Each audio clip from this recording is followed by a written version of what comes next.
Bibili tayong ganyan sa ano. Marunong ka ba magluto? Hindi, mama mo paluluto natin yan. Hindi mo Pancake. paalam yung ano, yung dati? Ano, ako yung niluluto mo ng pancake?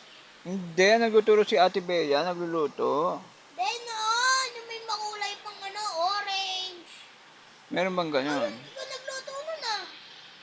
Kulay orange na ano, parang gamot. Ang Na dami. pancake? Oo, tanda mo ba yun?